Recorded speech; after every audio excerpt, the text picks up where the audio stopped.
What's up, guys? Barry Game here, back with some more Idle Heroes news for December 21st, 2022. And today we have Doom Terminator Vulcan's skill card, and he sounds interesting.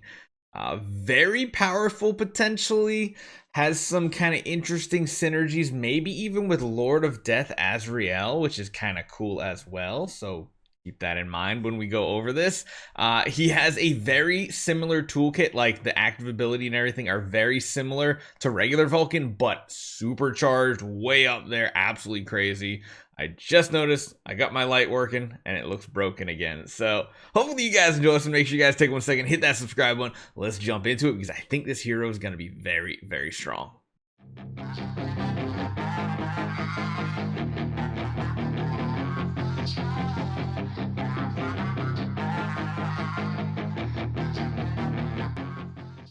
So here he is, Doom Terminator Vulcan. He looks really cool. He's also going to have a skin coming out with him during the Christmas event, which is pretty awesome looking. We're going to skip past his main active skill to start with and talk about his passive so that we have a better understanding of his abilities. Starting with his first passive skill, Charge Slam, changes the basic attack to deals damage to frontline enemies if self has charged energy for concentration ray or magic explosion, consumes them and triggers extra effects. We'll kind of be talking about those here in a little bit.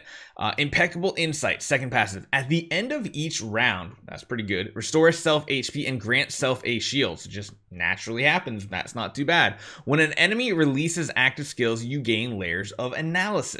Analysis basically causes you to increase your self damage reduction. When self has several layers, it can consume all layers and gain weakness disclosure, during which you don't get additional analysis stacks.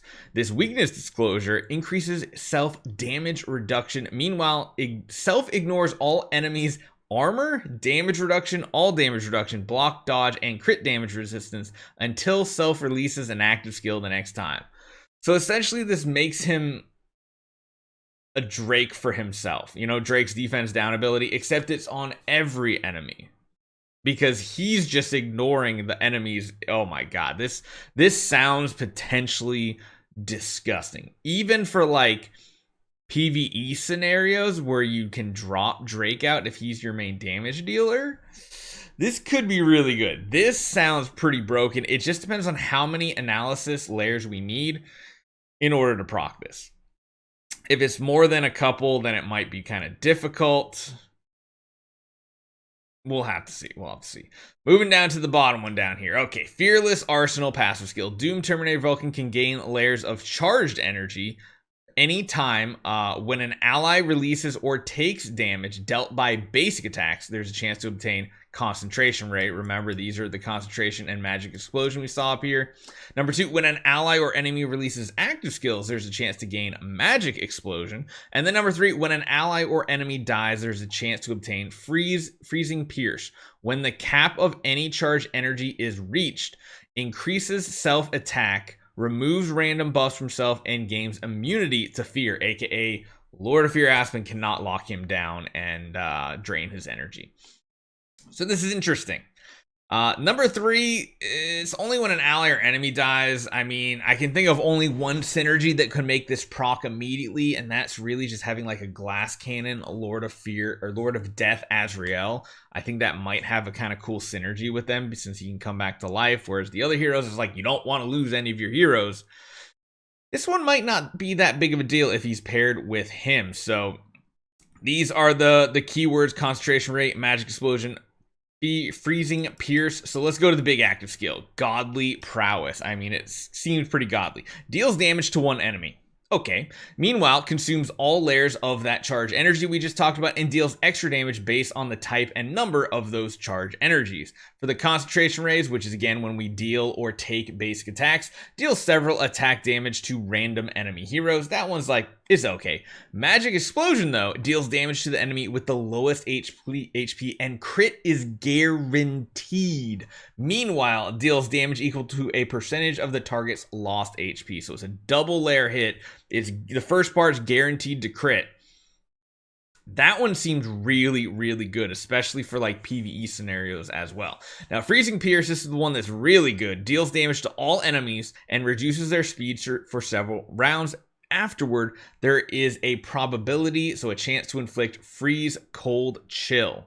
This freeze cold chill here, heroes inflicted with cold chill are unable to release their active skills, basic attacks, extra attacks, or counterattacks, and cannot restore HP. So it's basically like the same thing that Jara has, that like purple freeze ability. It makes it so they can't even receive heals, which is amazing. And then also, if you're under Annihilation Pursuit status, deals extra damage to all enemies. So you can have like 2 layers of all damage, which is crazy.